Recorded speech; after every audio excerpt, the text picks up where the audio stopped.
10 seconds, 5 seconds, start. Economic and cultural issues were referred to separate committees and their reports were finally adopted by the Committee of the Whole Conference. This committee also dealt with the remainder of the agenda, including the main political issues. The House will be familiar from the final communique of the conference, which has been laid on the table of the House with the proceedings of these committees and the recommendations made. It is, however, relevant to draw attention to their main characteristics. These recommendations wisely avoided any provision for setting up additional machinery of international cooperation, but on the other hand, sought to rely on existing international machinery in part and for the rest on such decisions as individual governments may, by contact and negotiation, find it possible to make. I respectfully submit to the House that in dealings between sovereign governments, this is a wise and practical step to adopt.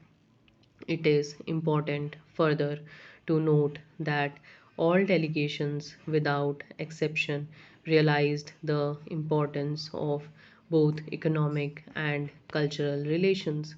The decisions represent a break away from the generally accepted belief and practice that Asia, in matters of technical aid, financial or cultural cooperation, and exchange of experience, must rely exclusively on the non Asian world.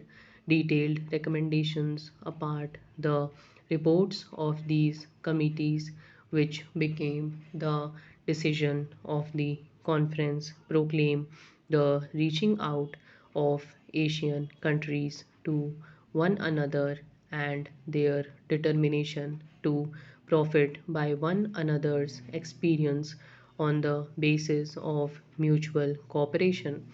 In the economic field, the subjects dealt with include technical assistance, early establishment of a special United Nations Fund for Economic Development, appointment of liaison officers by participating countries, stabilization of commodity trade and prices through bilateral and multilateral arrangements, increased processing of raw materials, study of shipping and transport problems, establishment of national and regional banks and insurance companies, development of atomic energy for peaceful purposes, and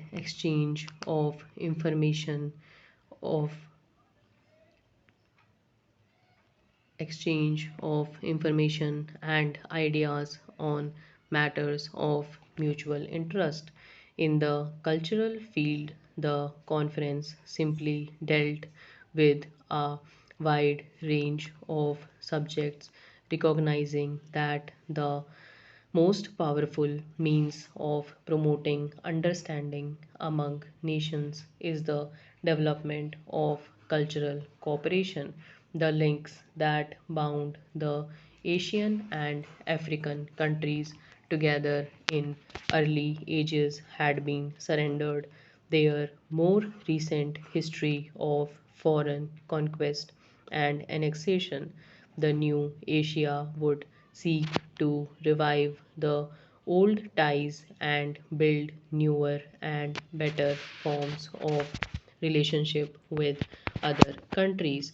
As a practical step, the conference decided that the endeavors of the respective countries in the field of cultural cooperation should be directed towards better knowledge of each other's country, mutual cultural exchanges, and the exchange of information, and that the best results would be achieved by pursuing bilateral arrangements, each country taking action on its own in the best ways open to it.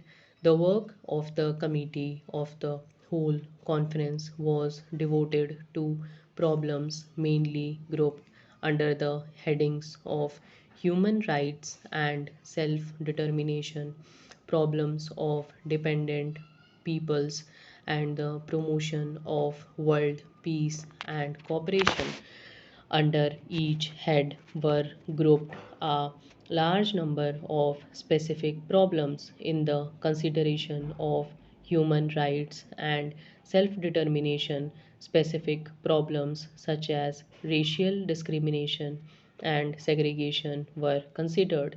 Special consideration was given to the Union of South Africa and the position of people of Indian and Pakistani origin in that country, as well as to the problem of Palestine in its relation to world peace, human rights, and the plight of the refugees.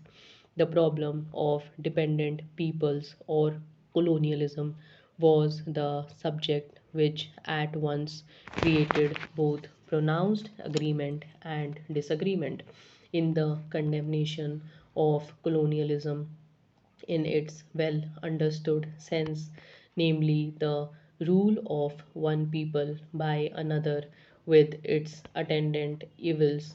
The conference was at one. It affirmed its support of those still struggling to attain their independence and called upon the powers concerned to grant them independence. Special attention was paid to the problem of Morocco, Tunisia, and Algeria, as well as to West Iran, Aden, which is a British protectorate and is in a difficult category, also came in for consideration. There was, however, another and different view in the conference which sought to bring under colonialism and to include in these above affirmation the alleged conditions in some countries which are sovereign nations. Some of these are members of the United Nations, and all of them are independent in terms of international law and justice. They have diplomatic relations with ourselves and other countries of the world, including the big powers. It appeared to us that, irrespective of whatever views may be held in regard to the conditions prevailing in these countries or of relationships that may exist between the Soviet Union and them, they could in no way be called colonies, nor could their alleged problems come under the classification of colonialism. To so include them in any general statement on behalf of the conference could be accomplished only by acceptance by a great number of the participants of the conference, including ourselves, of political views and attitudes which are not theirs at all. Stop.